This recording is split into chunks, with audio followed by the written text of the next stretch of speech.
America, please rise and join me in the Pledge of Allegiance. I pledge allegiance to the flag of the United States of America and to the republic for which it stands, one nation, under God, indivisible, with liberty and justice for all. If you please remain standing, that Loman Henry from the Lincoln Institute will give the invocation. Thank you, David. I would like to offer George Washington's Prayer of America, Prayer for America, as our invocation. If we may be in an attitude of prayer. Almighty God, we make our earnest prayer that thou wilt keep the United States in thy holy protection, that thou wilt incline the hearts of the citizens to entertain a brotherly affection and love for one another and for their fellow citizens of the United States of America at large. And finally, that thou wilt most graciously be pleased to dispose us all to do justice, to love mercy, and to demean ourselves with that charity, humility, and pacific temper of mind, which were the characteristics of the divine author of our blessed religion, and without whose example in these things we can never hope to be a happy nation. Grant our supplication, we beseech thee, through Jesus Christ our Lord. Amen. Thank you very much, Loman. Please be seated. And as you enjoy lunch, I want to introduce the moderator for our Gubernatorial Forum, a great Pennsylvanian, our friend from Philadelphia, Dom Giordano. Thank you. Thank you. So, Dom, as you probably know, is the host of the Dom Giordano Show on WPHT 1210 AM. His mix of compelling topics, great local callers, and provocative guests produces fascinating talk radio. Talkers Magazine named Dom one of the top 100 most influential talk show hosts in America for 5 years.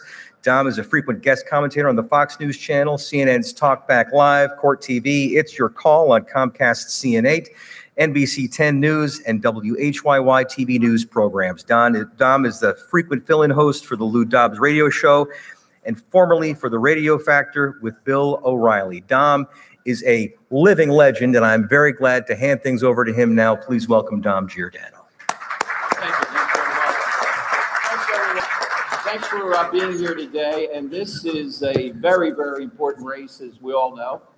I have two colleagues on our panel today, and what we're going to do is we are going to start that big clock in the back and start the countdown. And Loman Henry is a man after my own heart. This won't be like the Oscars where there's a band playing to take someone off. We will give each candidate the full 20 minutes, and that's it. Joining me with the questioning today from NewsTalk 103.7 is Michele Jansen.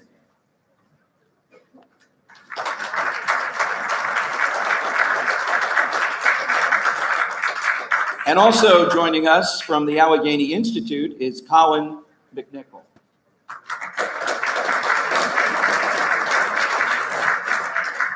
Now, our first candidate today is an attorney from the Pittsburgh area. Laura Ellsworth joins us first up today. Laura?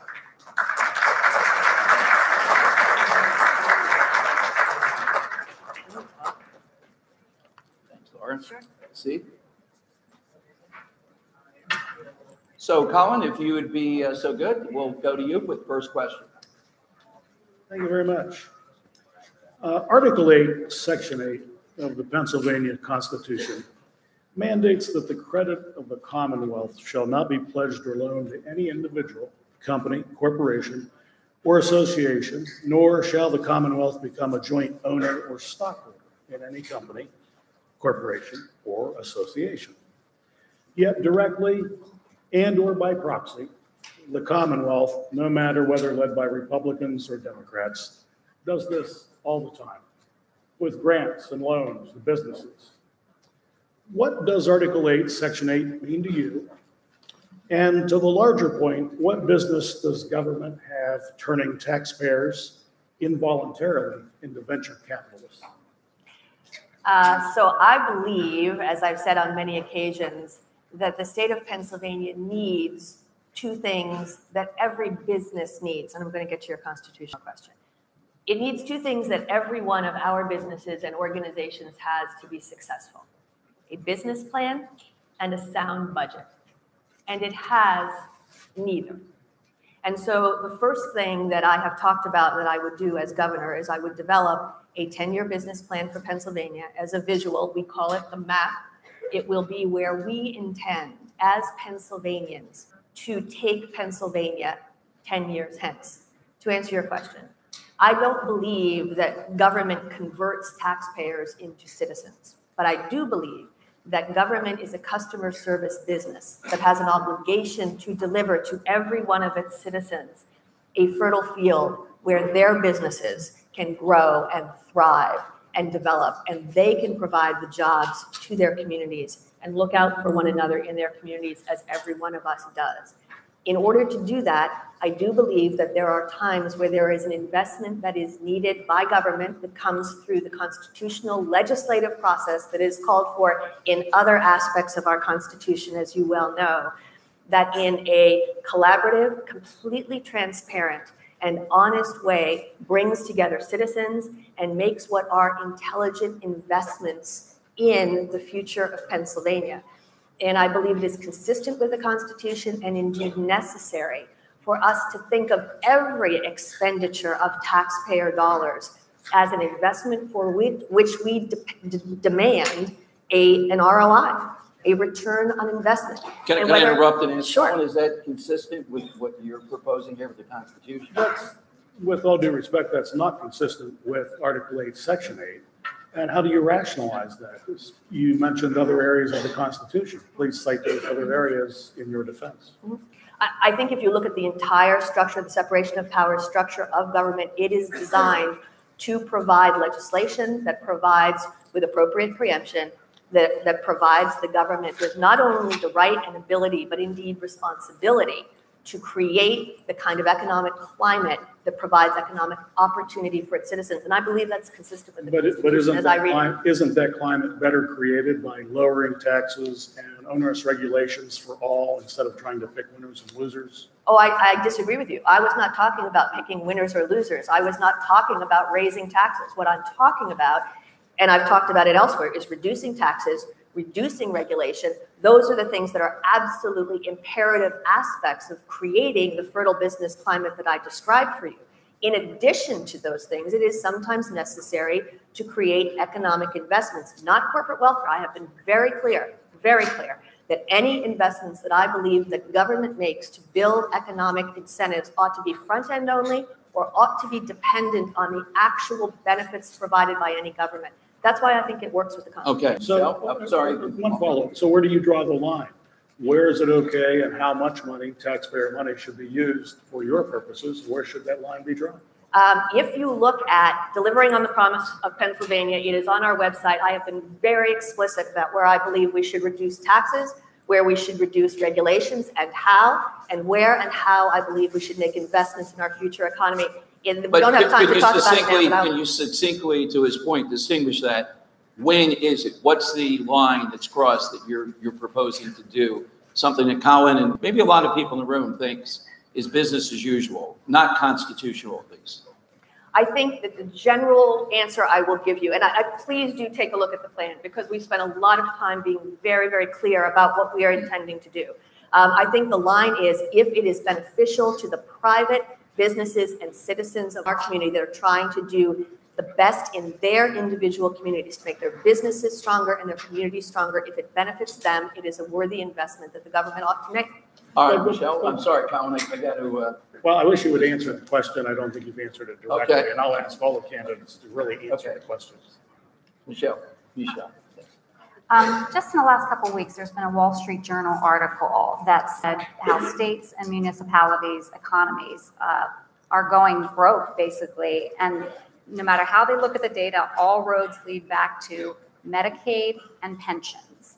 This is something that's been out there. We know it. We see states like Illinois and Connecticut and others struggling. We see municipalities, we have some in our own state, having a hard time with these payments.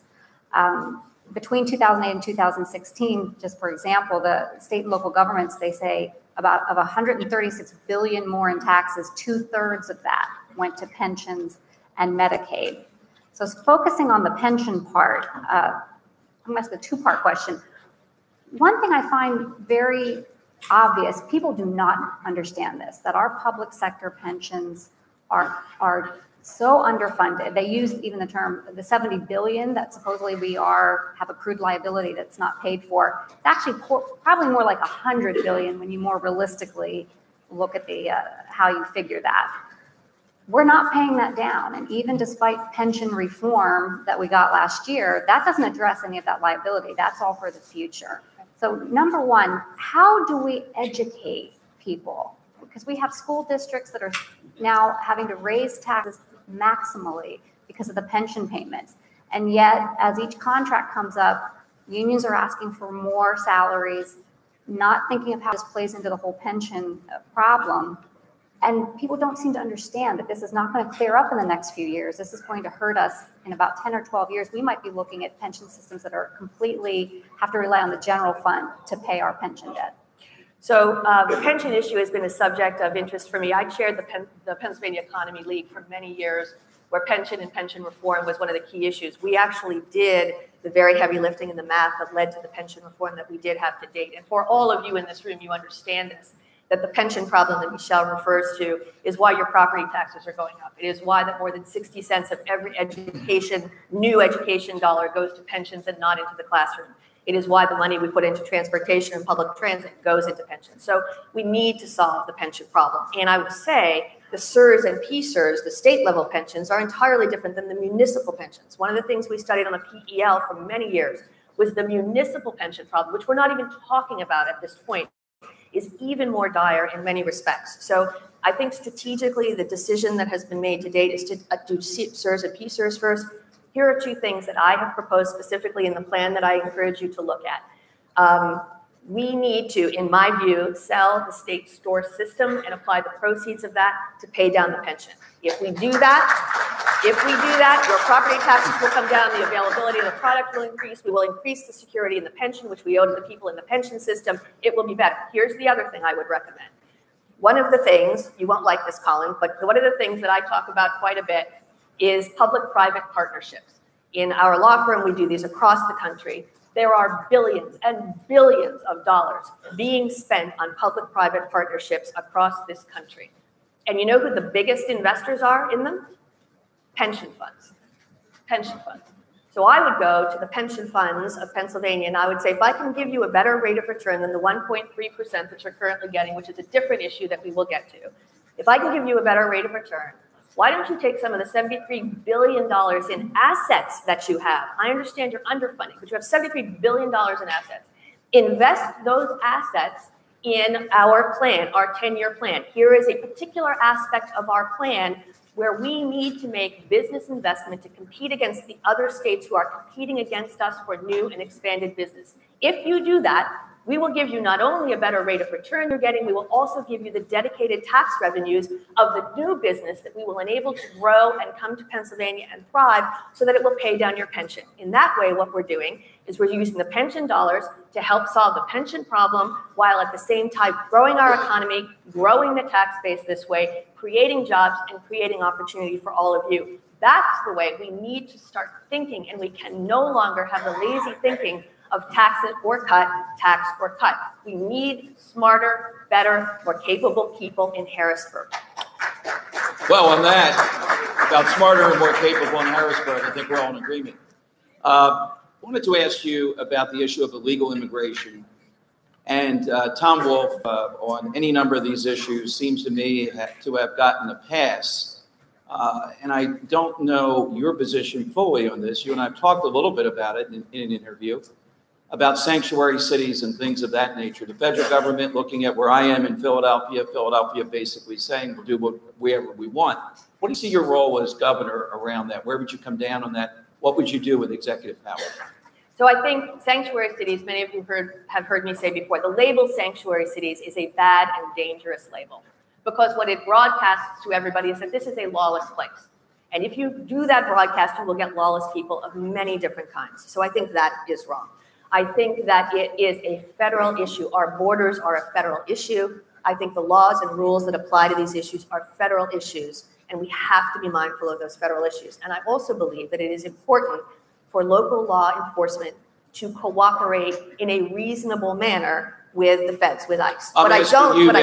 Yeah, I'm going to get to it. They don't in Philadelphia. What Right. could you do, or what would you do as governor to help push that? So I think that the nature of the communication needs to be reasonable. So I do not believe that ICE should be able to commandeer local police and tell them 100% what to do. And I would, as governor, not allow ICE to commandeer our police. However, I would make sure that there was reasonable accommodation. And the first thing I would do as governor is I would divide the sanctuary cities conversation into its two parts.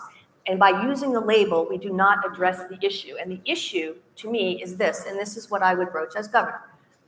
I think everyone agrees, I know everyone in this room agrees, that where we have citizens, where we have MS-13, where we have criminals, where we have people who are immigrants, who are here illegally, who are criminals in our society, we need to have law enforcement cooperate with the federal authorities and have them leave. However, there are many people who came here illegally, who have lived as an open secret in our communities for decades.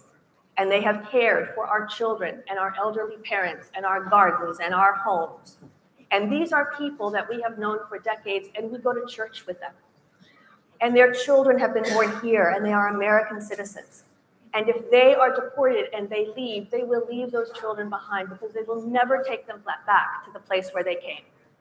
And I believe that as Americans, as a person whose family came here as immigrants, I believe that we are a compassionate and a smart and a moral enough people that we are able to differentiate between the people who sit next to us in church and the criminals and gang members who need to go back. I believe we need to do that, and I believe we need to be forthright and not hide that issue behind a sanctuary cities label. And I will also say this, in order to show the mercy and heart of America, which I think we need to show, we need to close our borders. Because if you show the mercy and you leave the borders permeable, it will just cause all the coyotes, all the people that have been bringing these people to the United States to do so more. So I think we need to close the borders, but I think we need to address the issue for what it is and not hide behind a sanctuary cities label that causes us to talk past each other on an issue that we need to address. Colin, your turn. The Pennsylvania dairy industry is said to be in crisis. Less milk is being consumed, and some retailers seeking greater efficiencies have taken processing their own milk. Walmart is a good example. But simply put, there's a glut of milk. Some have called for state incentives to keep the industry alive, but the state already props up milk producers with price floors. And this has had the perverse effect of encouraging overproduction, and that only exacerbates the glut. What is your position on milk price floors and taxpayer subsidies / assistance for the state dairy industry? So I've talked to a lot of dairy farmers across the state who are about to lose their farms. This is the Walmart effect. Basically what happened is Walmart started its own processing facility. They took away the capacity, and one company, Walmart, that opens another business in another state, has the ability to completely destroy one of the most important industries in Pennsylvania. Now, some people may have a constitutional reason for saying, just ignore that. We don't do anything to help those people. It's the economy. It just happens the way it happens. I don't believe that. I believe that one of the things that a governor has the ability to do is to bring convening power together. These are men and women. Overnight, their contracts dried up. Overnight. They don't know where to turn or who to turn to. Maybe they start a co-op. Maybe it is a complete private sector solution. That is always my preference.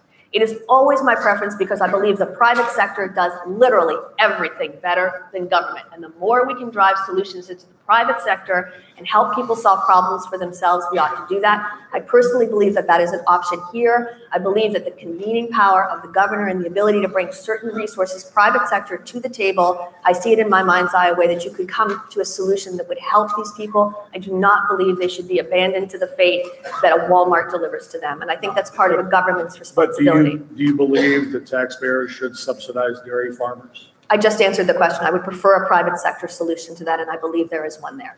Michele? I always say that Pennsylvania is sort of a microcosm of our federal government. A lot of the problems we have there, we see mirrored here in Pennsylvania. You say you're not going to play the games, you're not going to kowtow to the old boys network, the backroom deals. And yet Donald Trump, we see him go to the federal level, and he is the ultimate disruptor, someone who says he won't play along. We see that the establishment on both sides fights back at him. But even he, when you look at this budget that was just passed at the federal level, we all scratch our heads saying, how in the world did he not make more of a difference in the way limiting the spending, a lot of this discretional spending that the Democrats wanted?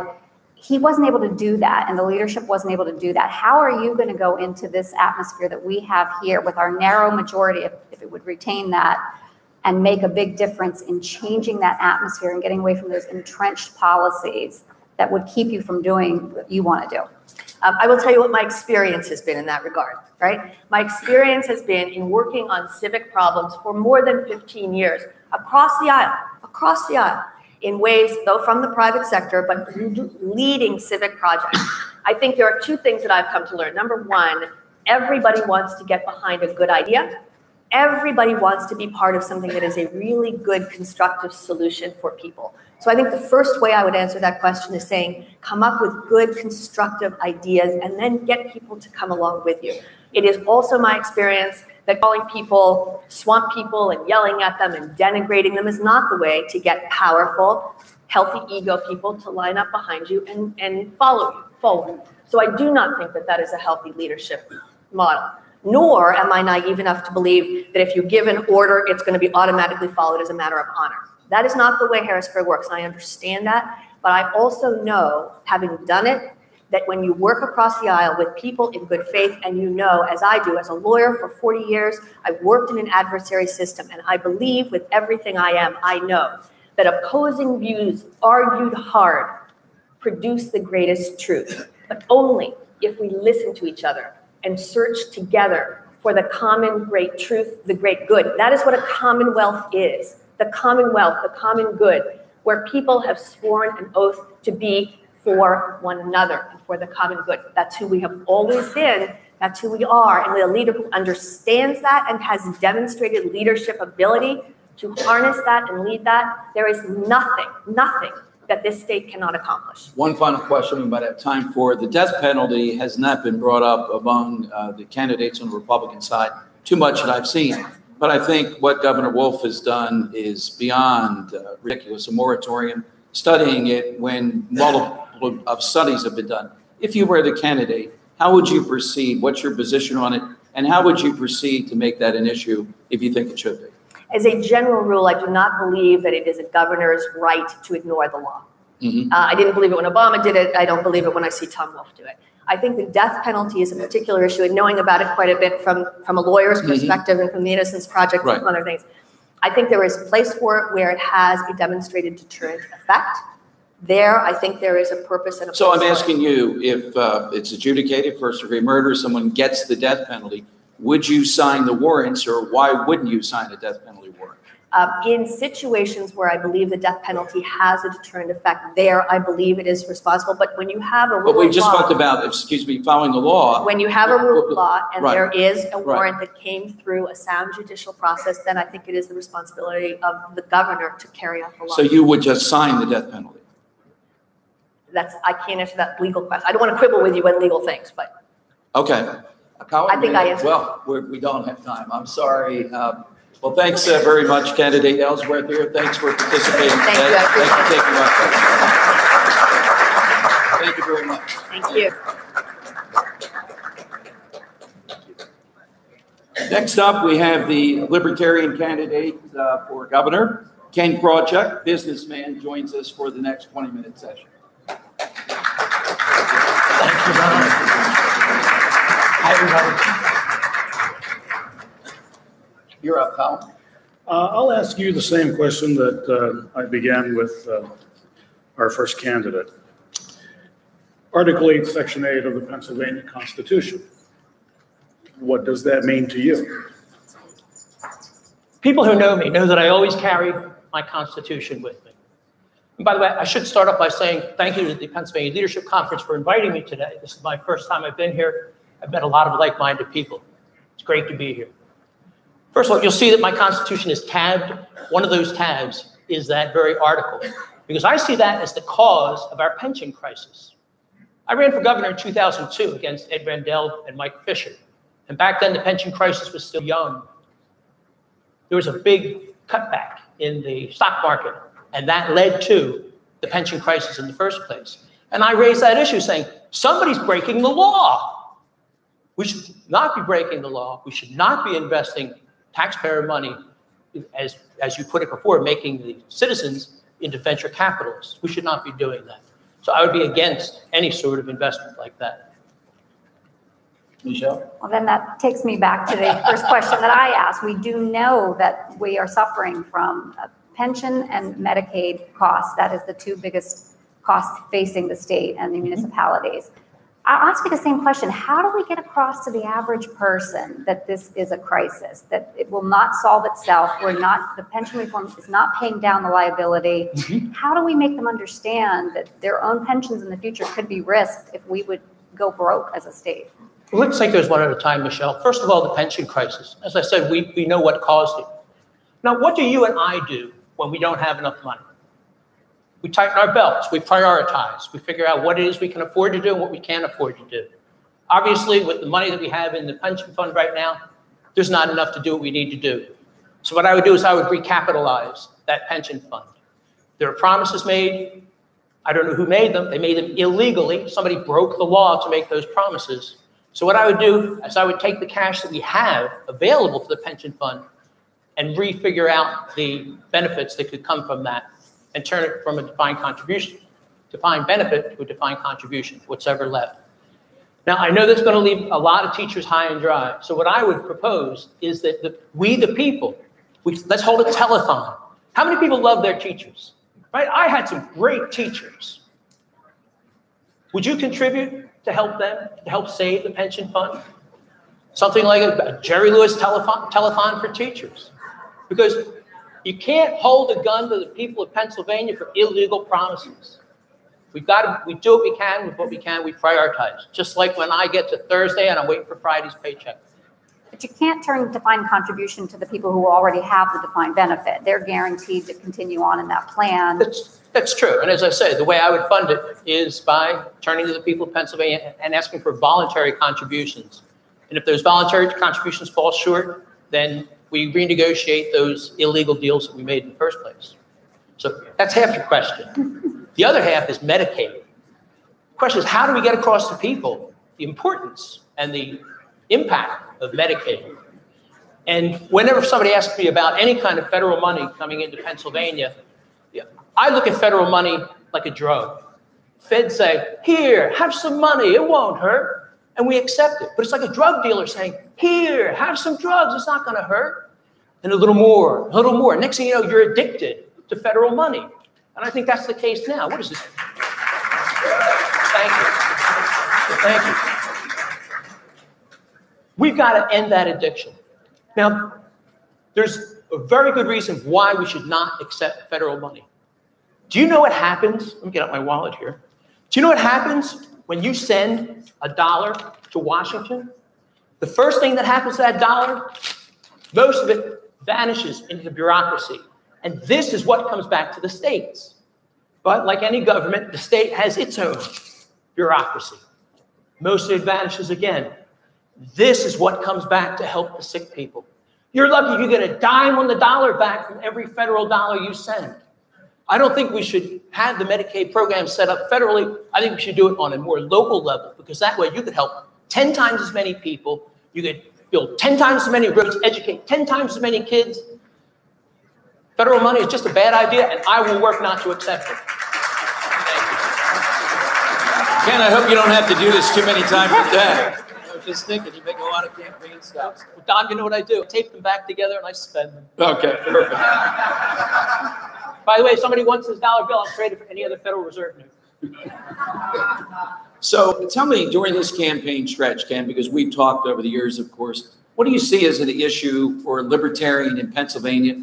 Where I am in Philadelphia, Delaware County, we've seen some inroads at some of the lower offices that Libertarians have been elected, or they change the outcome of an election. What's the big issue for Libertarians, aside from what we've talked about with the other two panelists? That's a great question, Dom, because you see, we libertarians are different from the two old parties because we are the party of principle. Every law we support, every law we oppose can all be traced back to one central idea. The idea that your life is yours, that your property is yours, that you have the inalienable right to live your life your way without interference. Again, I'm in agreement with you, certainly, but I wanted to ask you, is there a specific issue right now that you think can help to, a lot of people agree with this, but you know what the problem is. They see the Libertarian Party, they read something in the media or whatever, and they dismiss it. Is there a particular issue going on right now that you take the core of these principles in Pennsylvania that you think could galvanize something? Absolutely, and I was getting there. Okay. So in order to know where we're going from the core principle, I had to start with the core principle. Okay. Your life, your way, as long as you respect the rights and property of others. Without a doubt, the biggest problem that Pennsylvania is facing is taxes. Who thinks taxes are too low? Oh, wait, my microphone cut out. Nobody's listening. Nobody's applauding. No, taxes are high. Matter of fact, taxes are through the roof. Do you know that over the last 50 plus years, the cost of government in Pennsylvania has been rising at more than 3 times the rate of inflation? Doesn't matter if it's a Republican or a Democrat. In 1964, you were paying $100. Today, you're paying about $2,500. When I'm governor, that trend will end because I'm promising I'm going to veto every single tax increase that crosses my desk. Thank you. And that will stop the growth of the cost of government in Pennsylvania, but I can roll back the cost of government because I have the line item veto. Something, power given to the governor by the Constitution, and I'm going to use it aggressively. I'm going to cut out all of these crazy little pork barrel things, all these unconstitutional things, like, for example, that illegal gun registry that the state police likes to have, that communistic milk marketing board. Gone, gone, gone, gone. And you know, one other thing I want to do with the line item veto, can you imagine going through the law and striking out individual words? Change it around a little bit. It's going to look like one of those ransom notes they cut out of the newspaper, all the headlines. Taxes are going to go down when I'm governor. You're going to have more money in your pocket, money to spend on ice cream for your grandkids, and your own education, and tearing up your own dollar bills. Thank you. I take it, being a libertarian, you would subscribe to the Austrian School of Economics. I'm a computer guy. I'm not an economist. I just know how things work. One of the great Austrian economics of the modern age was James Buchanan, and he was the late economics Nobel laureate. And in 1977, he noted the government is often declared to be the only reliable supplier of public goods. But in fact, he continued, government too often undermines the provision of public goods, even as it does so in the name of public goods. Now, what areas of government would you deem worthy of privatization?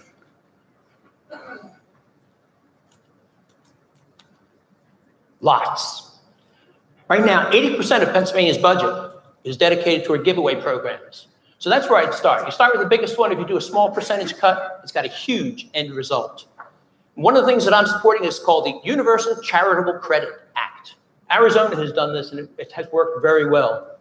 What they're doing is they're moving the various social programs, the giveaway programs, out of government and into the private sector, and I'm in favor of that. But I don't, thank you very much. But I don't want some bureaucrat deciding what goes in, what goes out. I want you to decide. And that's why the Charitable Credit Act is so important, because you could contribute to whatever charity you feel is worthy, and you could deduct that money dollar for dollar off of your state taxes. And one by one, we start moving these well-intentioned programs out of government into the private sector, where they're a little more accountable financially speaking. And as I said, Arizona's been doing it, and this has been very, very well done. I'm in favor of separation of society and state. Michele? Well, building on that, I was looking at your website, and you have this idea, it's pretty radical, I think, to have a parallel government, I suppose it is, that will be funded by volunteer funds. And if they'll be elected just like our regular government would be elected? That is correct. What she's referring to is the theme of my novel, Atlas Snubbed, a parody sequel to Ayn Rand's Atlas Shrugged. Who's read Atlas Shrugged? I'm in the right room, I can tell. The idea is that we should actually have a quote-unquote social contract. It would look just like the United States Constitution. So there'd be a president of society, a Congress of society, and we could do it at the state level, a governor of society, a state house of society, and the local level. It would parallel them in every manner except for one key item.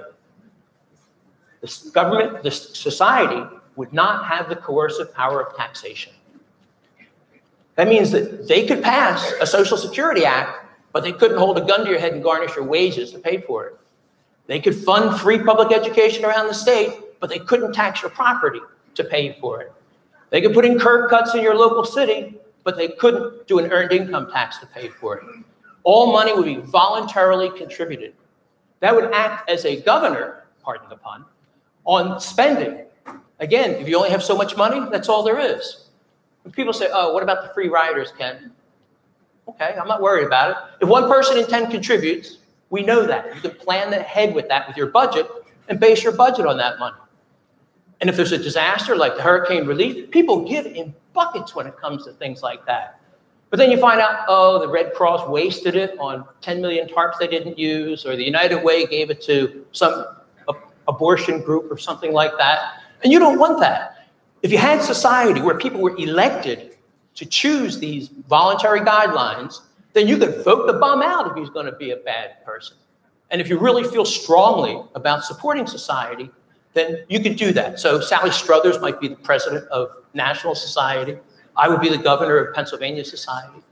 Here's practical questions, though. How do you get people to run for these offices? Especially, I'm assuming you're not really going to pay them a great deal of salary or benefits.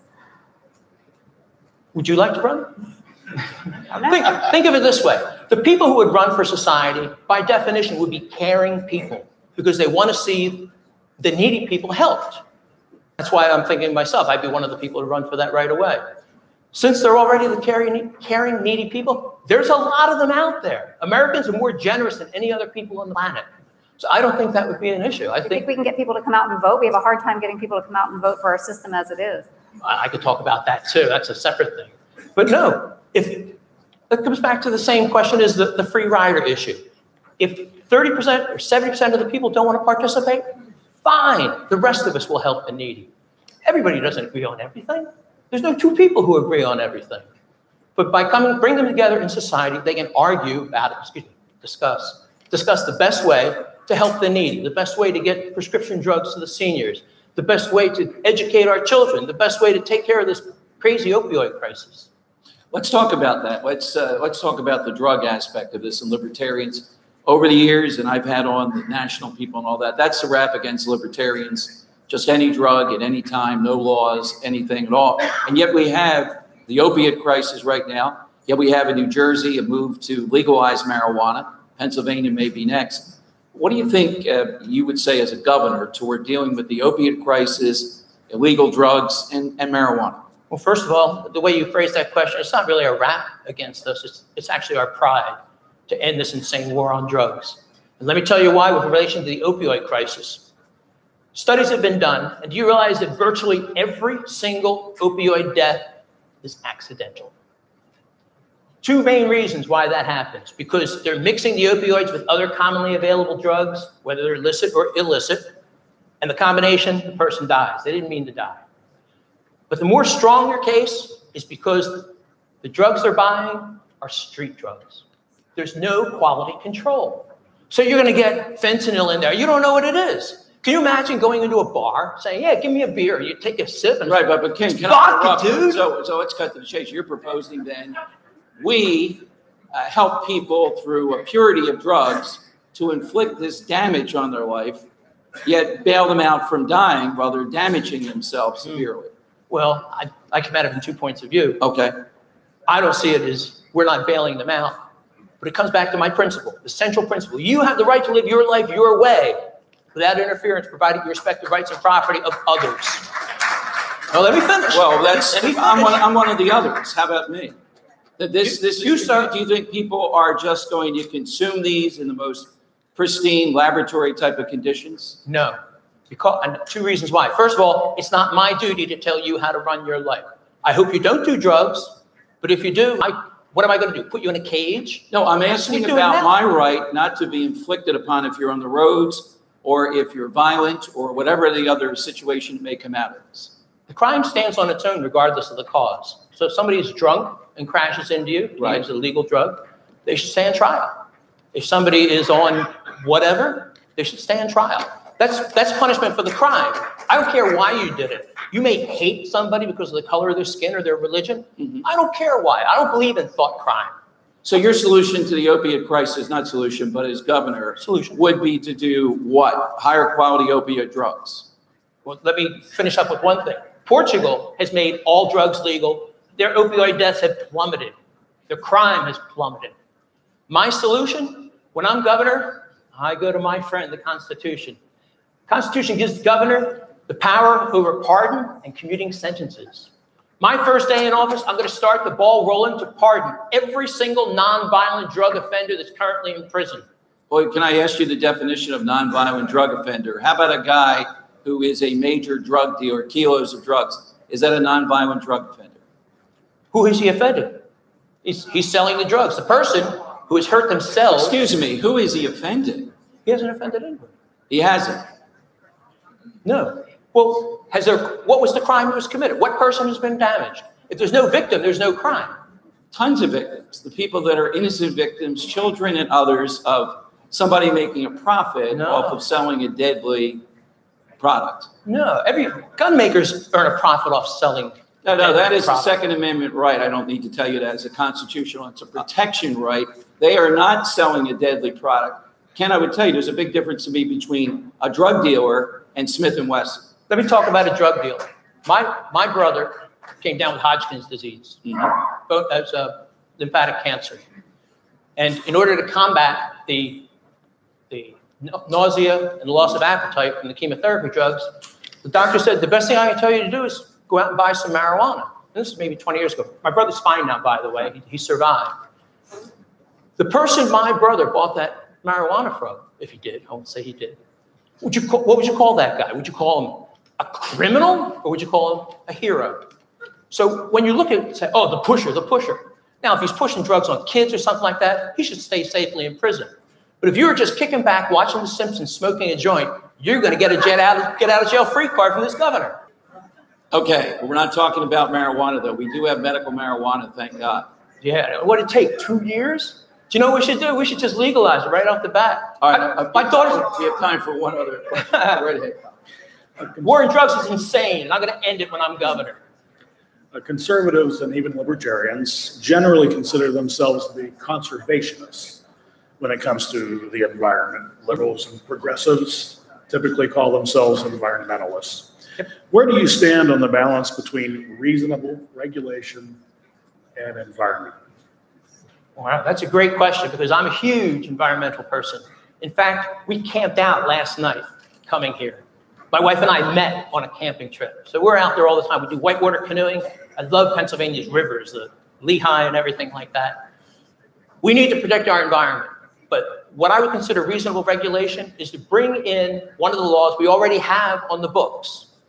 I would like to treat pollution as a trespass.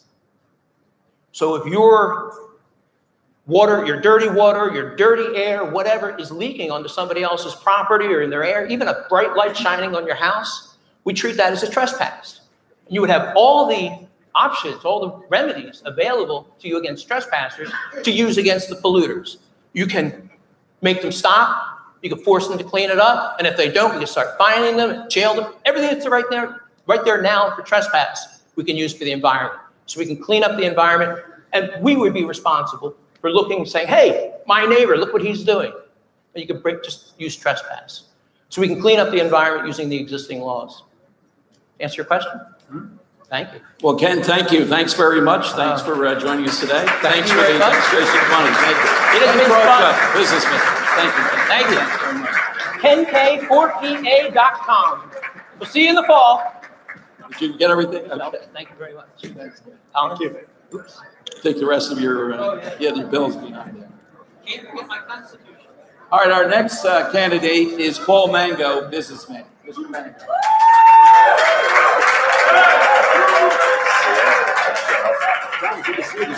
Thanks for coming.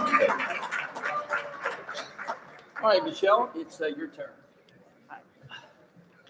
We have a big decision coming down from the Supreme Court in June, and it's the Janus decision that will make, they are anticipating, right to work, the law of the land for public sector employees. Yes. And for those who don't understand what that means public sector employees will no longer be forced to pay a fair share fee if they're not a member of the union to pay for collective bargaining and representation.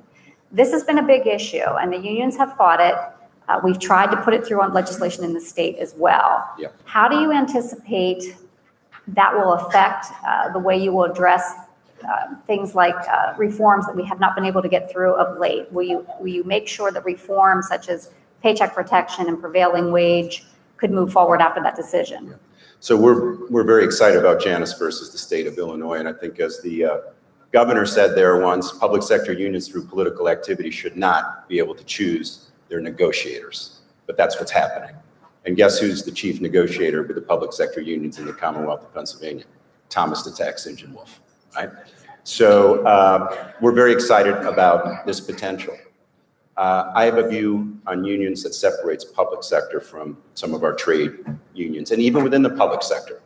I separate our firefighters and I separate our law enforcement officers. They're not entitled to Social Security. I don't know if folks know that. They're not going to get Social Security payments, our law enforcement officers in their retirement. So I separate those because I think we have to support our law enforcement officers and our first responders.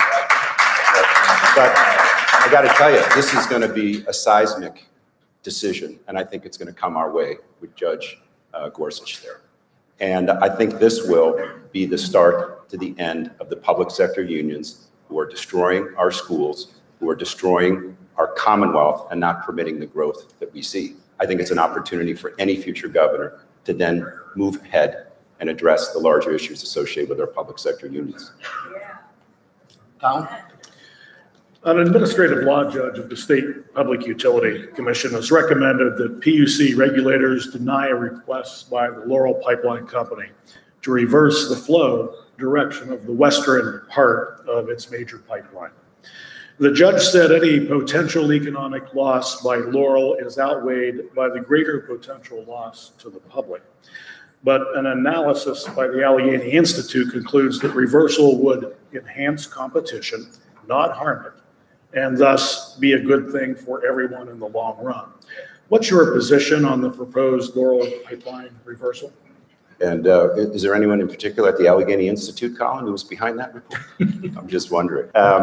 But first of all, this is another example of judges legislating from the bench. And we saw this with the redistricting just in the last couple of months. It's atrocious. It's absolutely atrocious. They should not be able to do that. And I think this is an issue of free market enterprise. And it's not for them to decide. It's not for them to decide the economic impact of that. It's them to decide whether this is in violation of the law or not. So they're overreaching again. It's the reason we have to have the right types of judges on our benches here in Pennsylvania. We don't today. In the same vein, should the PUC treat taxi cab service and Uber and Lyft service equally? I think there should be a level playing field, absolutely. Okay. Paul, we heard applause earlier on when one of the candidates, I think it was Laura Ellsworth, mentioned the state storage system. Yeah. And for years, this has been the holy grail. I look at the polling, it seems to be 75, 80% or more of Pennsylvanians want us to sell off, get out of that business, get the government out of it. We had overwhelming majorities and a governor, and it failed. What's your sense of what happened there if we had overwhelming majorities, which we do now, or sizable majorities, and you as governor? Yeah. What is it that has to be done when you have people in public of like mind on this, and it's an overwhelming amount of support for it? What's your sense of what needs to be done to make it happen? We need leadership in Harrisburg. In what way, though? We've heard that, but what is it explicitly that you think is the problem? We need a leader who can define what the role of government is in the 21st century. It's not to operate our liquor stores. Okay, the role of government is very simple. Okay, and what the Constitution enables is government should be able to collect revenue for public goods, and it should safeguard its population. Anything beyond that is not the role of the government.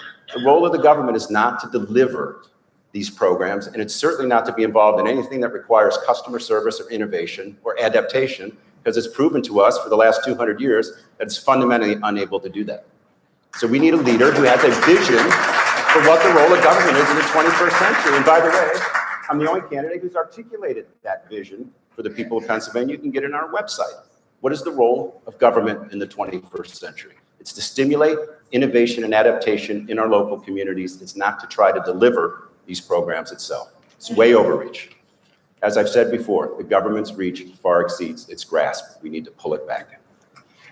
You talk about insecurities that people have economically, their freedoms, the rule of law. They're not seeing consistency to the way laws are applied to different groups and different businesses. What do we do to reestablish that trust in our population again? What are you going to do as governor to prove to people? And we have transparency laws we haven't been able to pass. We have laws that we're trying to apply equally to different businesses and different folks, but those don't seem to get through, and we're losing trust because of that. How will you as governor address that particular issue to get the trust back so that people will actually engage again? Yeah, thank you, Michelle. Let me just first address the economic insecurity question, because some people might find this unusual, but it's people who are working, not people who are not working, that feel the greatest economic insecurity in the Commonwealth. And it's from out-of-control property taxes, healthcare premiums that have doubled in the last 3 years under Governor Wolf, and parents who are trying to save for their kids' future, and the college tuition is out, stripping it. So these are folks who are working 40 and 50, 60 hours a week, and they see the government coming down and imposing more and more taxes on them while the government is supporting people who aren't working. And those people who aren't working are actually doing pretty well economically. So how do we restore this? I think it's with, and the 15 months that I've spent out there talking to Pennsylvanians, if it's one thing that I distill from thousands of interactions, they want to be inspired again by knowing that we can win. Okay? They want to know that we can win. Every evaluation of states in the United States has us typically below average on absolutely everything. If you're a 35-year-old in Pennsylvania, you know what you know? You know 3 or 4 things. Companies leave Pennsylvania. Jobs leave Pennsylvania, right? We're 46th in education, or whatever it is. Our children, our grandchildren are leaving Pennsylvania. We have an entire generation of Pennsylvanians who know nothing other than this state is losing jobs, losing companies, losing population, and losing 100 a week now to drug overdose. The role of a leader, fundamentally, is to instill confidence in the people again, to let them know that we have a path to success and a vision for that success and a plan for that. And that's what I started out doing. I did that last September. And that's going to inspire people, again, because it's within our grasp to be wildly successful.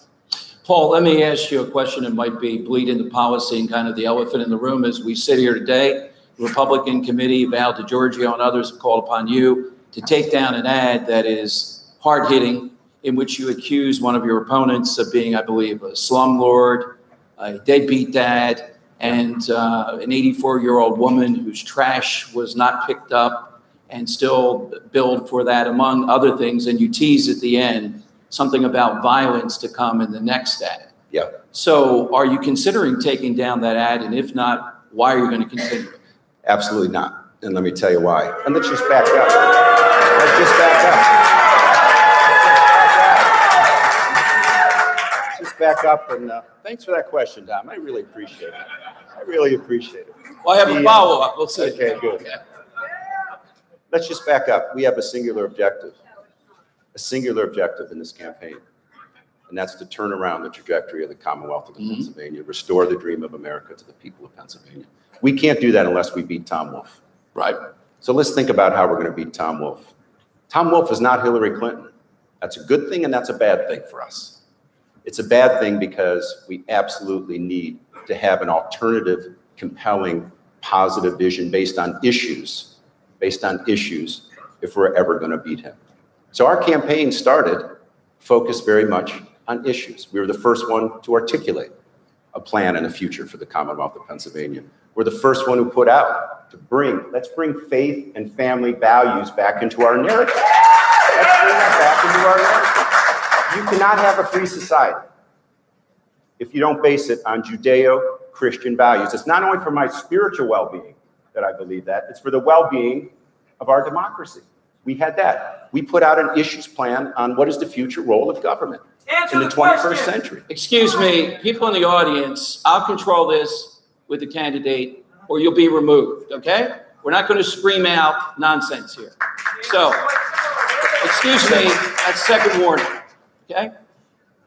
So let's move off that and get to the particulars of this. Is this fair you need someone to run this, Paul? We've gotten that preamble. I got that. Is it fair, though, to castigate your opponent in this manner? You just mentioned Judeo-Christian principle, et cetera. Is this I don't remember the last time the Republican committee, maybe you can address them, is calling upon the other candidate to do this when this is seen as so over the top? It's kind of unprecedented to me. Okay, I'm going to do a lot of things that are unprecedented in this campaign, but let me tell you this. If we're going to beat Tom Wolf, we need a candidate that has flawless character so that we can focus on the issues and differentiate ourselves from the liberal, progressive, socialist policies that this guy is stuffing down. You're saying, though, the other candidate's character is that flawed that you believe he's a deadbeat dad, violent, a slumlord, a toxic polluter, and someone who rips off 84. Your viewers and your listeners can do their own homework. We did our homework. We provided sources for that. Let them decide. Let them do their own homework. Okay, Colin? Where do you stand on Article 8, Section 8 of the Pennsylvania Constitution? I think it's an issue, again, of leadership, accountability, and transparency. Well, more to the question, do you believe taxpayers should subsidize private business? No. Okay. Okay. Would you like me to elaborate? I'll say no again. Let me give you a third answer. You can say no a third time if you like. No. I'm not a lawyer. I don't have a bunch of legal explanations. The answer is no. Okay, Michele? We know we have a problem with lack of skilled labor in this state. Do. And we see barriers to it, though. We have certain unions that will protect their turf and won't allow private businesses to do as much with apprenticeships. And we also see higher education, so protecting its turf. It's under pressure now with new technology. We don't necessarily need the old system of the brick and mortar schools, but everyone hangs on to what they have, and they don't want the change that could be coming and the loss of funding that could be coming with that change. How would you change things so that we get more young people knowledgeable about the kind of occupations they could have that don't necessarily require a college degree? Yep. And how do we change that structure of college so that we don't have so many children in the state getting degrees that they don't then get a job from and that they're in debt for a long time? Right. So first of all, I think you hit on the single largest barrier to the future growth of the economy in the Commonwealth of Pennsylvania, which is lack of skilled labor. And I'll tell you, we're tens of thousands of jobs short today. And part of this is a function of many decades where, for whatever reason, people thought there was not dignity associated with these jobs, that if you didn't send your child to college, that he was somehow or she was somehow a failure. We need to change that. And as a leader, I need to change that. We need to bring dignity back to these jobs and roles. But we also have to build awareness. Coming out of an apprenticeship program today, across a number of different vocations, you can make $65,000, $75,000, $85,000 in your first year with zero college debt. I'm guessing if a lot of parents and a lot of kids in high school today understood that, which they don't, and part of the reason they don't is what you're talking about, which is our public schools in many cases do not even let these alternative career opportunity folks come in on career day and talk about it. So we need to build awareness for it amongst parents and amongst kids. We need to make sure we celebrate the success of our skilled labor. Has Governor Wolf been to the graduation of a VOTEC school in 3.5 years? I don't know, but I'm guessing not. How leaders spend their time, what they celebrate, how they communicate is very important to this equation. We can't impose a mandate on folks to say, send your kid to the VOTEC school, but we can demonstrate some leadership and bring the type of support and celebration to these careers that they deserve and we'll grow our economy. Paul, the Surgeon General of the United States is going to be on my show on Monday and just said on Thursday night, the Trump administration, he wants citizens to carry Narcan, or that's the common name for it, that we've reached that level. Do you see this as a major issue in the campaign? And if so, the opiate issues, what Governor Wolf has done versus what you would do as a candidate? Yeah, I didn't read what the Surgeon General had to say, but it sounds like he is trying to do his job, which is to help safeguard the population and raise awareness for how dangerous this is. I've spoken to many law enforcement officers, many first responders, EMS specialists. They put their lives in danger when they go to one of these situations where there's an overdose, because the fentanyl is so powerful that all they have to do is touch their sleeve on it, and it could be dangerous. So in that spirit, I think the Surgeon General is trying to do the same thing, or the right thing, I should say.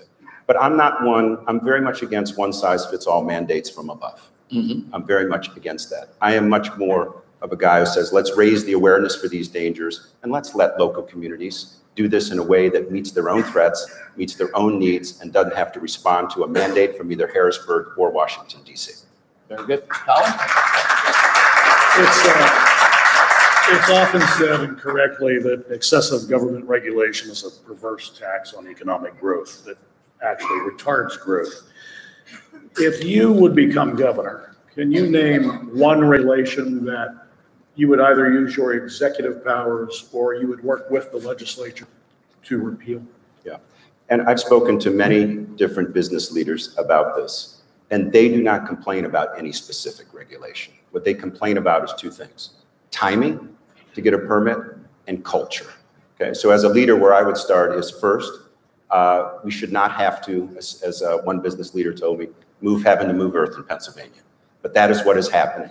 In order to get a permit, to build a house, to expand a business, to expand a farm, people are waiting 9, 10, 11, or 12 months. That's way too long.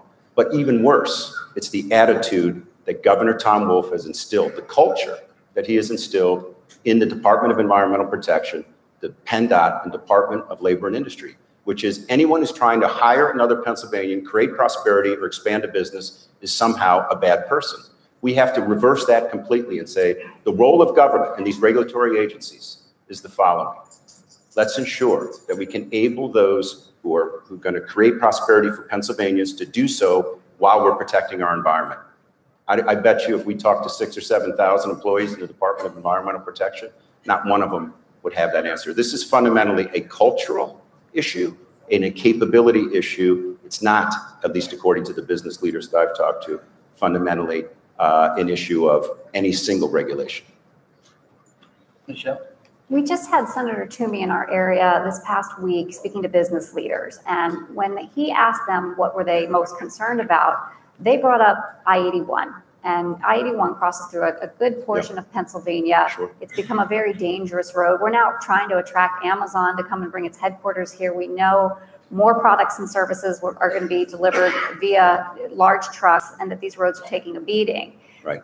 He said, why don't we get PennDOT to put more focus on that and put their resources there? However, even though we have a 25-cent gas tax, one of the highest in the country. It's 58 cents, but who's counting? I mean, 25 extra that they put on just supposedly for infrastructure. Yeah. Unfortunately, most of that's getting sucked into the boogeyman that I brought up in the beginning. Yes. Pensions are eating away at much of that gas tax. It's not doing what it was designed to do. How do we get the resources to go for our infrastructure and not always have these lies told to us that this tax is going to be used for infrastructure and then it's not? Yeah. So I always start by saying I've never seen an organization save its way to prosperity. No way out of this mess unless we're going to grow our economy. No one in Harrisburg is talking about growth of the economy. They're talking about higher taxes or lower spending. And absolutely, we need to lower spending. Now, my understanding of the Act 89 dollars, the $2.6 billion, is that about 700 or 800 million of that is going to fund, according to the governor, our state police. Okay, so he's politicizing our law enforcement officers because he's presiding over a no-growth economy, and he's presiding over a no-growth economy because he's a liberal progressive socialist, and he's advancing policies of dependence and redistribution rather than enabling economic success. So that's the fundamental issue. But let me just talk about Pennsylvania as the crossroads of the Mid-Atlantic. We've been blessed with location. It's not just I-81, right? It's I-95, it's I-80, it's I-79. You can't go from the Midwest to New England, or you can't go from New England any place south unless you pass through Pennsylvania. This is a privileged asset that we have, which is known as location. We need to take as much as possible to rebuild our infrastructure. We can't have a first world globally competitive economy on a third world infrastructure, and that's what we have today. It's not going to happen unless we grow the economy. Does that answer your question, though, about these dollars? It's the same thing Tom Corbett said with the gas tax, that this was about infrastructure and roads and it's a complete lack of transparency. If a taxpayer is told that we're going to impose a tax, a legitimate tax for a public good, and it's not used for the public good, that's a real problem. That's a real problem. All righty, candidate Paul Mango, thank you for joining us today.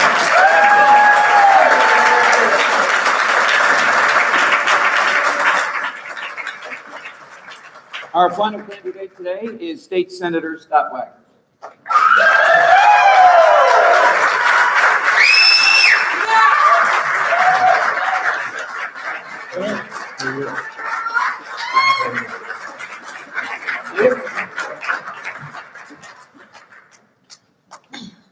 Colin, you can start us off. My question of the day, Article 8, Section 8, what does it mean to you? Well, listen, government should not be in the business of financing private ventures. And, you know, there's a time and a place, but at the end of the day, we have, you know, people talk about corporate welfare. And I'm aware of many projects in Pennsylvania where state dollars have gone into those projects, and those projects have failed.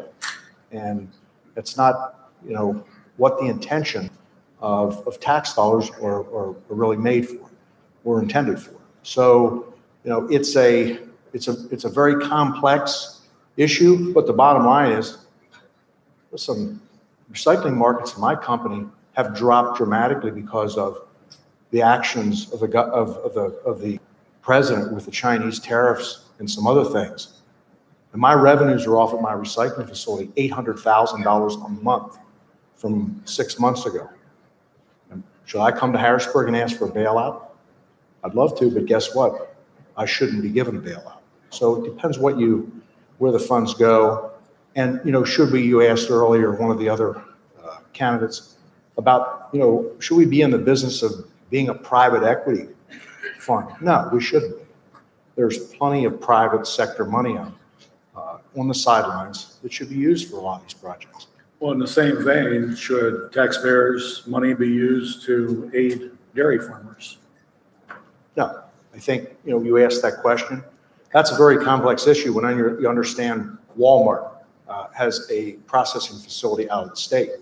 And I'm a free market person. My company competes every single day against two large New York Stock Exchange companies, and we've learned how to survive. So the answer is no. The answer is no. Let me ask you about Amazon, though, because a few people have brought that up today. Philadelphia, Pittsburgh are two that are vying for it. My mind in Philadelphia, I see Philadelphia, which is excessively regulatory, taxes unbelievably, yet holding out all kinds of promises to an Amazon. What do you think as governor when we have business opportunity to bring to the state versus those entities that are already here?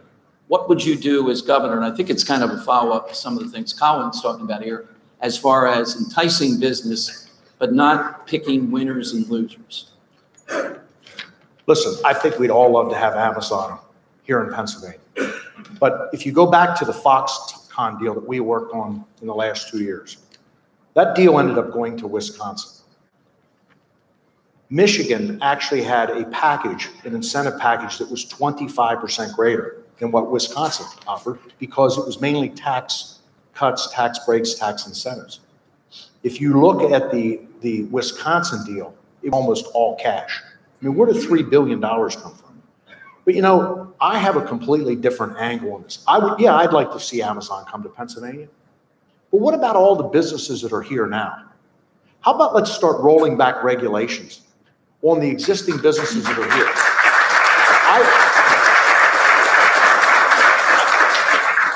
I've been going around the state talking about the skilled labor crisis. How do I know about it? Go to York, Pennsylvania, drive down 83 or Route 30, you're going to see billboards, Penn Waste, we're hiring drivers. I saw this skilled labor crisis coming 20 years ago. We've had to have billboards up last year since last January. I heard a statistic today that we have somewhere around 6 million skilled labor positions open across the country. I did some quick math. My 200,000 skilled labor positions is dramatically off. It's probably closer to 400,000 when you think about the location and demographics of Pennsylvania. If you get government off my back at my companies, I will hire people. So we're talking about hiring 50,000 people at Amazon. Well, first off, I have a sign in my office, and actually I have one in my van. I'll bring in, I was going to bring in and put it on. Align your expectations with reality. Where are you going to find 50,000 people? Down in Philadelphia or Pittsburgh? Really? If somebody has an answer, you tell me. But the bottom line is, if we have 900,000 businesses in Pennsylvania. If we got government off the back, we moved permits through the regulatory agencies, we were more business friendly, so the current businesses here, and every single business hired one more person, that's 1 million people. Where are we going to find the people? So I think the Amazon thing, we're going to end up giving the farm away. And listen, Jeff Bezos is a very smart guy. He's going to negotiate down to he's a great poker player. But I can tell you, I also don't think that it's fair for all the businesses that have put up with the treatment in Pennsylvania for the last 5, 10, 15, or 20 years, that they stand here and watch Amazon get this incredible handout. But meanwhile, we've been hammered. I don't think it's fair.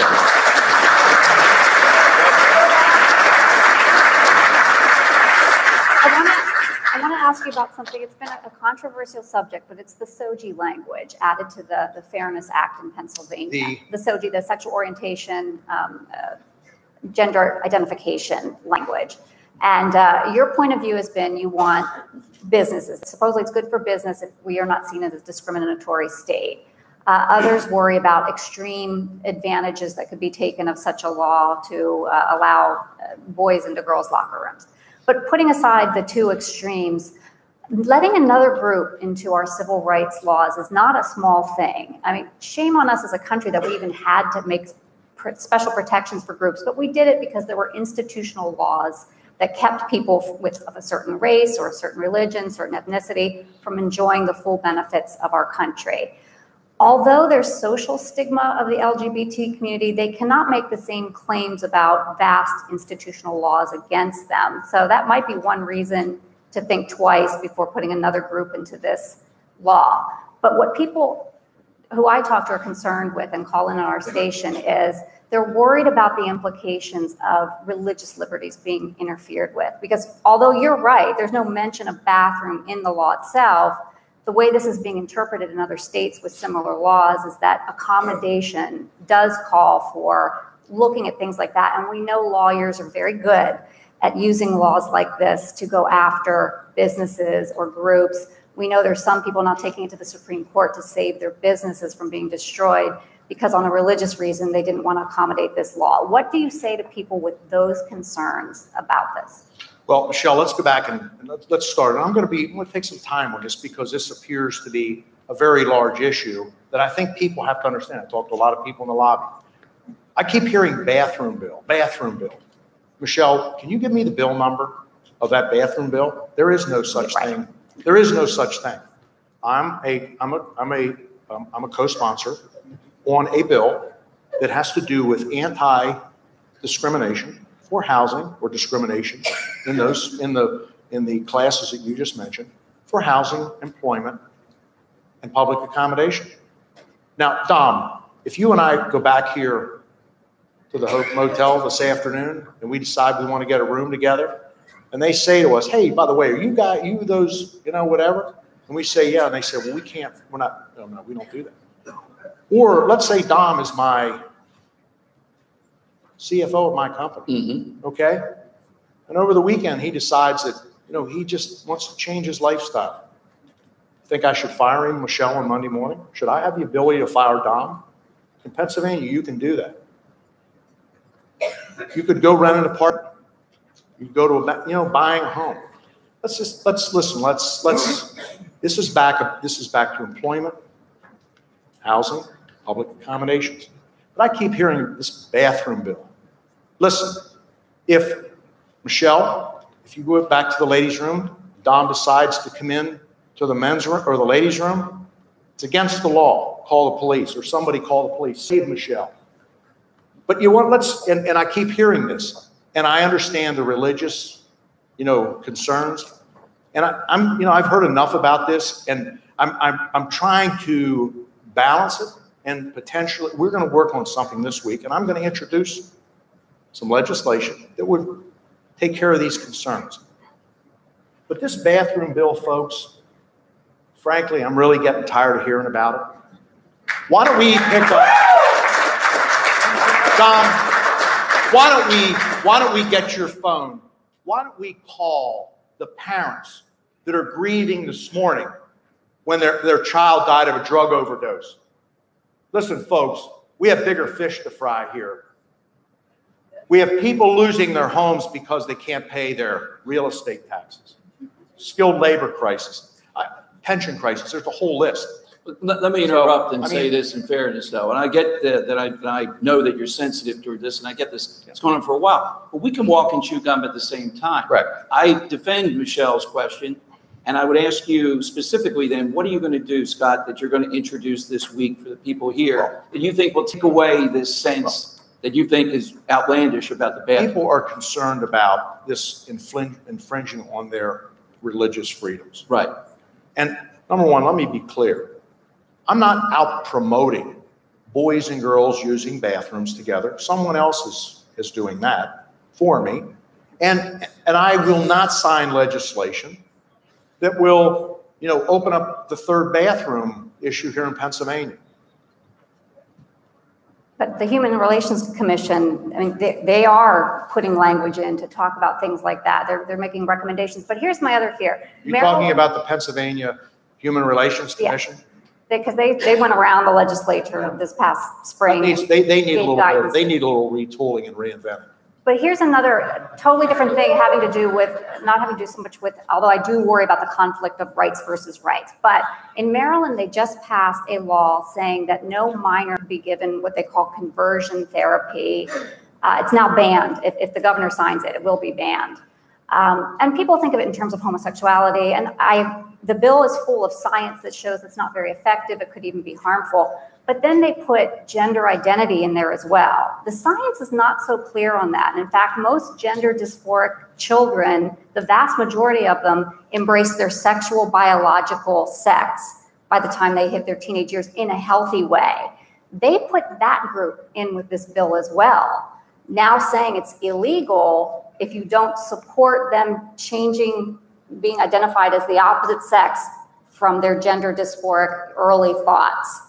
People are having a real problem with this. Some working in the field say that's child abuse, that they should not be prevented from getting therapy, especially when the vast majority So, Michelle, could you go the other way. For Scott, then you're saying that this bill is I'm worried that it leads right. to this idea that transgender is something from a young age when the science isn't showing that yet, but it's going to be used, I'm afraid, to extend to a bill like this. I understand that. And again, I'm an employer. I employ hundreds of people. It's about discrimination, housing, employment, public accommodations. But you talked about what was your term, the orientation that you had. Sexual orientation. Okay. That's going on in Pennsylvania schools right now. Every single school has that program now. It's being promoted by the PSEA, by the teachers, by the administrations. Did you know that in Pennsylvania? That program is taking place right now. But they point to laws like this to validate. I get that, but I also have a problem with that, okay? But you have to understand that we talk, listen, the public sector unions are very, very powerful in this country, or excuse me, in this state. There's the PSEA, 181,000 members, $800 a year in dues, $150 million in dues collected through the automatic dues deduction.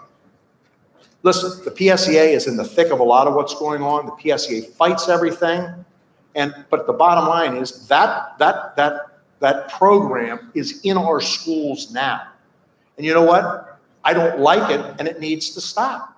And we could talk about this. Yeah, and I want to give Colin a question here too, because I think we've addressed this. Colin, mineral rights are a very complex issue in not only Pennsylvania, but every state, and especially in light of the shale gas and oil revolution.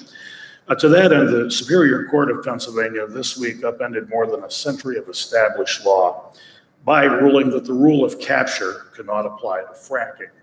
It even went as far as to say that fracking across unowned, unleased property lines amounts to trespassing. Some others have called this practice theft. Do you agree with the ruling or disagree? And I'm not familiar with the ruling today, or that you're talking about sitting here today. But what I do know is I hear about mineral rights, issues, routinely. I have a friend that owns some land in Pollard County. He is attempting to find out, and really doesn't have a good way to do this. What are the mineral rights on the property? Have the mineral rights been signed away? It is semi-complex, but I'm not familiar with that ruling. Scott, I asked one of your opposing candidates about an ad that's pretty much in the news today with the Republican committee on one side, and a lot of people, even in the room, I think, supportive of the tone of the ad, in which you're called a slumlord, a deadbeat dad, and toxic waste with your waste company. Do you have any response to that ad? Yeah, I do. Listen, if this is the best they can come up with, and they want to go back 40 years, at the end of the day, I've done business in my community for almost 40 years. I have a good reputation, and I employ a lot of people. And there are instances in there we talk about, the polluter. That's an insult to the people that work at my company. I have professional people, and if the person running the ad had done their research. But at the end of the day, you know what? I really don't care. Keep it coming. If that's what you have to do, then that's what you're going to have to do. But let's talk about. Seriously.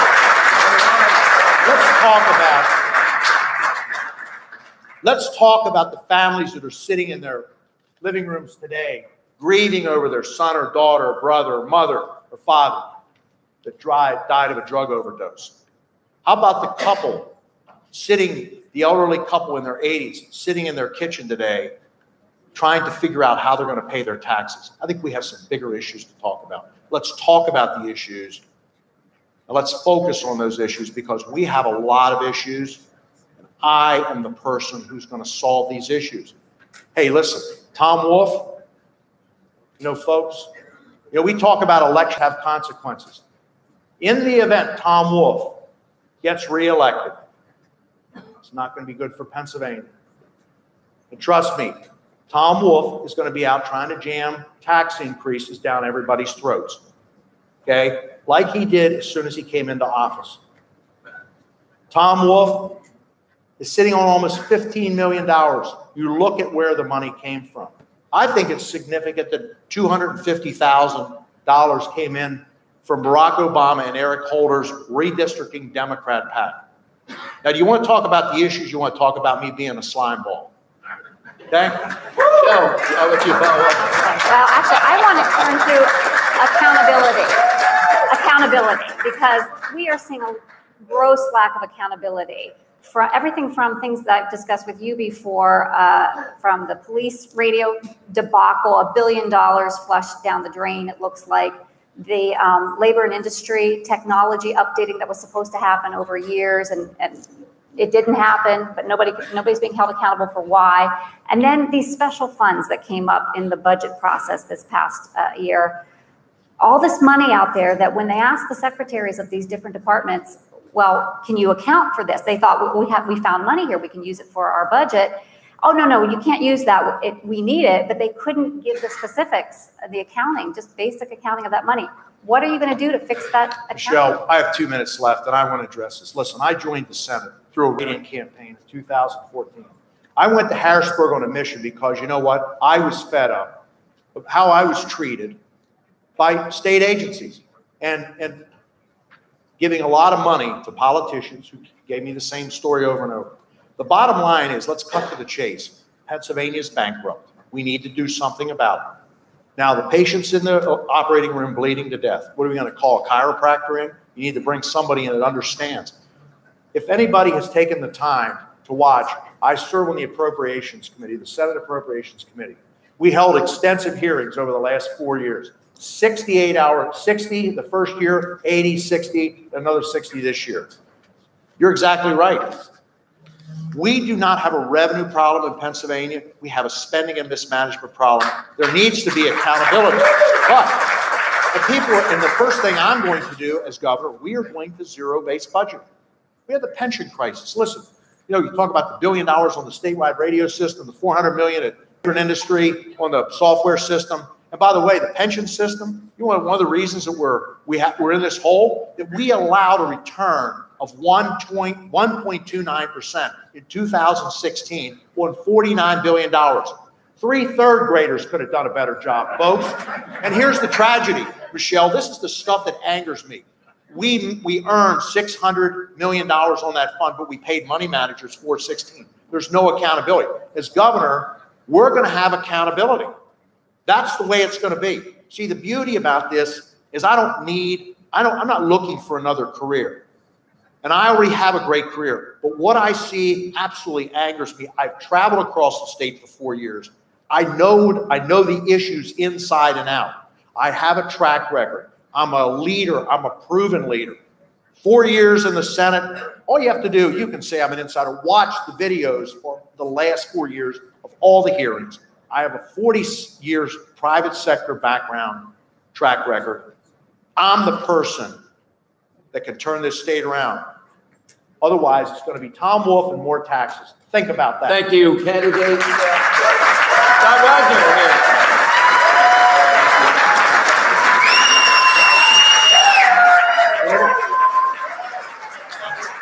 Thanks to all the candidates, Scott Wagner, Colin, Ellsworth, Krawchuk, thanks to Colin, thanks to Michele.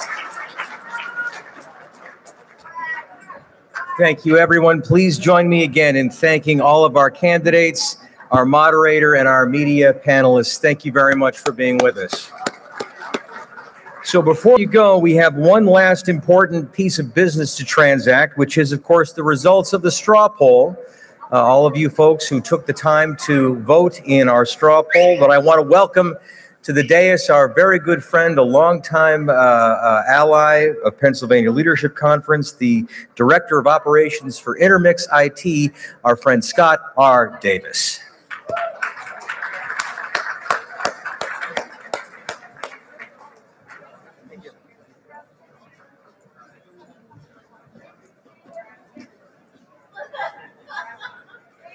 So they gave me this really big TV, and the only reason we purchased it was for the straw poll and all the other wonderful values.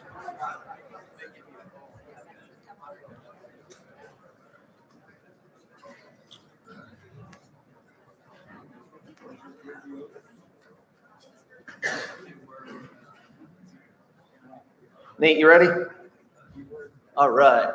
It's hard to believe my journey with the Pennsylvania Leadership Conference started 8-some years ago now.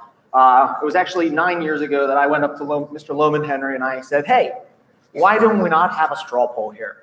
And through that conversation, he said, go ahead and create it. The first year, a paper ballot. Even 9 years ago, a paper ballot seems very untechnological for someone that loves technology. It was the first and last and only year we will ever use a paper ballot. Not to mention, it was easy for all the attendees, but counting them was very painful and took a lot of time. That next year, I took time and I developed a straw poll app that was available in the Apple Store. And I wrote it myself because there was not an option currently available to do what I wanted to do with a scientific poll. So over the years, it's worked. The cost, the upkeep of it, and there's now numerous options out there. I actually stopped the development of that app and I'm going to a third party now, which makes my life a lot easier.